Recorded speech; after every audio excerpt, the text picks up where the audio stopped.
بسم اللہ الرحمن الرحیم۔ آج میں منکری حدیث کے بارے میں بیان کروں گا۔ جو احادیث کے منکر ہے،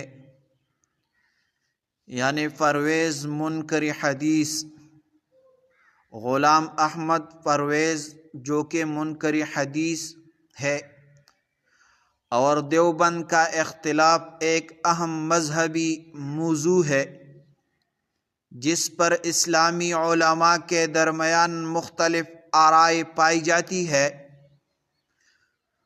پرویز منکر حدیث اور دیوبند دونوں ہی اپنے عقائد اور فہم کے مطابق اسلام کی تشریح کرتے ہیں، لیکن ان کے درمیان چند بنیادی اختلافات ہیں۔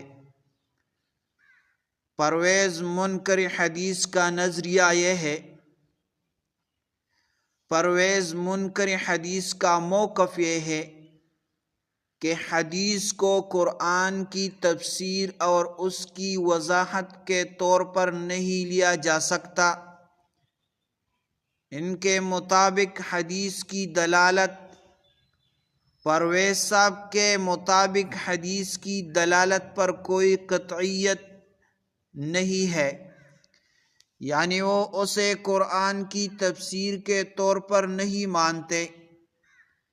ان کا ماننا یہ ہے کہ حدیث کی اکثریت میں اگرچہ نیک اور اچھے اصول موجود ہے، مگر یہ قرآن کے ساتھ مکمل ہم آہنگ نہیں۔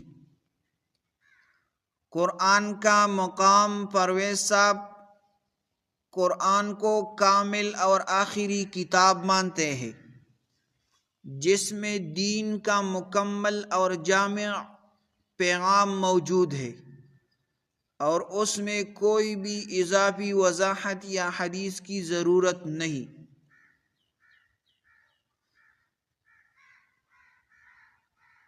پرویز صاحب حدیث کو صرف اس صورت میں قبول کرتے ہیں جب وہ قرآن کے مطابق ہو، اور اگر حدیث قرآن کے ساتھ متضاد ہو تو وہ اسے مسترد کر دیتے ہیں۔ علمی بنیاد ان کا یہ بھی کہنا ہے کہ علماء کی چھان بین اور روایت کرنے والوں کے درمیان تضادات کی وجہ سے حدیث پر مکمل بھروسہ نہیں کیا جا سکتا۔ پرویز صاحب نے اپنی کتاب میزان میں اس نقطہ نظر کی وضاحت کی ہے۔ حدیث کی تصحیح میں پیچیدگیاں، پرویز صاحب نے کہا کہ صحیح حدیث کی چھان بین میں جو پیچیدگیاں ہے وہ قرآن سے الگ ہے۔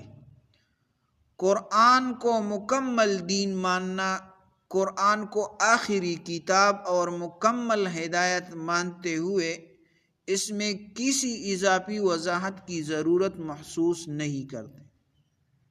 یہ تو پرویز ہے، غلام احمد پرویز کا کہنا ہے، لیکن یہ جھوٹا آدمی ہے اور یہ منکر حدیث ہے، یہ احادیث سے انکار کرتے ہیں۔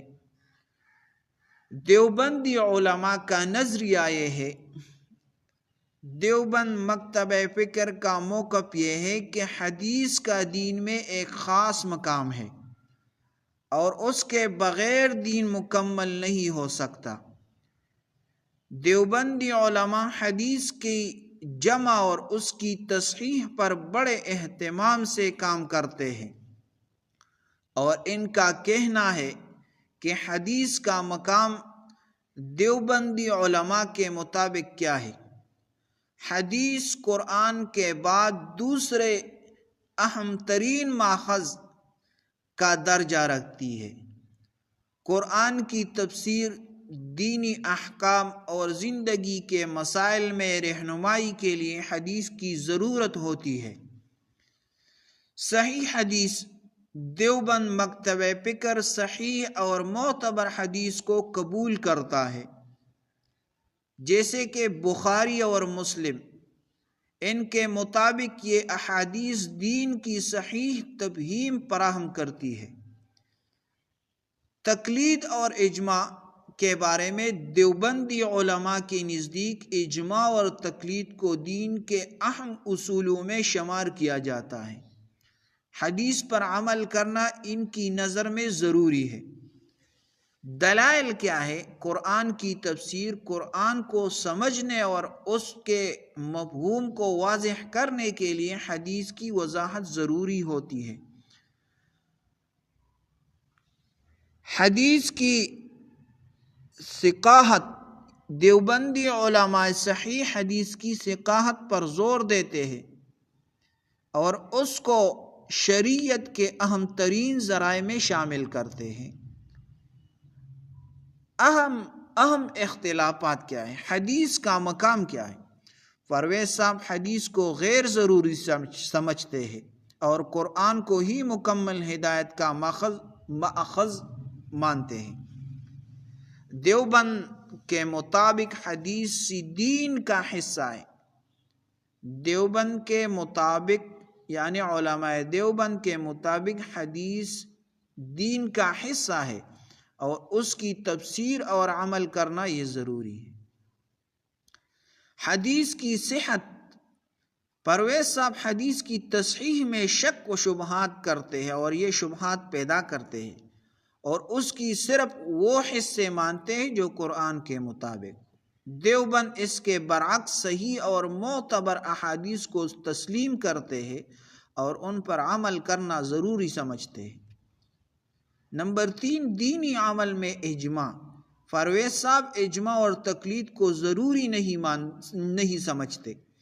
دیوبندی اجماع اور تقلید کی اہمیت کو تسلیم کرتے ہیں اور ان پر عمل کرنے کو ضروری سمجھتے ہیں۔ حوالہ جات، پرویز صاحب کی کتاب میزان، اس کتاب میں انہوں نے حدیث کی غیر قطعیت اور قرآن کی فوقیت پر زور دیا۔ دیوبندی علماء کرام کی تصانیف جیسے کہ فتح الملحم اور عمدۃ القاری، جن میں حدیث کی تصحیح اور اس کی عملی استعمال پر تفصیلی بحث کی گئی ہے۔ اختتاماً پرویز صاحب اور دیوبند کا اختلاف بنیادی طور پر حدیث کے مقام اور اس کی دینی عمل میں استعمال کے حوالے سے ہے۔ جہاں پرویز صاحب حدیث کو محدود اور متنازع مانتے ہیں، وہاں دیوبند اسے دین کی تکمیل کے لیے ضروری سمجھتے ہیں۔ تو یہ غلام احمد پرویز یہ منکر حدیث ہے اور یہ جھوٹا آدمی ہے۔ یہ لوگوں کے ذہن میں شبہات پیدا کرتے ہیں کہ یہ حدیث یہ ہدایت کا ذریعہ نہیں ہے بلکہ ہدایت کا ذریعہ قرآن ہے۔ لیکن ہم کہتے ہیں کہ قرآن کے سمجھنے کے لیے آپ کو احادیث مبارکہ سیکھنا یہ ضروری ہے۔ یہ احادیث مبارکہ قرآن پاک کی تشریح کرتے ہیں۔ اس کے علاوہ آپ قرآن کو سمجھنے سے آپ قاصر ہیں۔ قرآن کو سمجھنے کے لیے قرآن احادیث کا ہونا یہ ضروری ہے۔ اگر احادیث نہ ہو تو آپ قرآن نہیں سمجھتے۔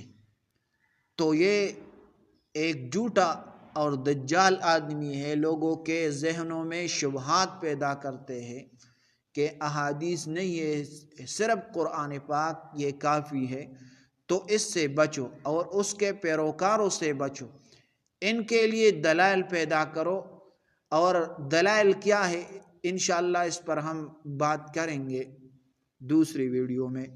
اب آپ یہ سیکھ لیں کہ منکر حدیث کون ہے اور پرویز کون ہے، تو یہ سیکھ لیں۔ جزاکم اللہ۔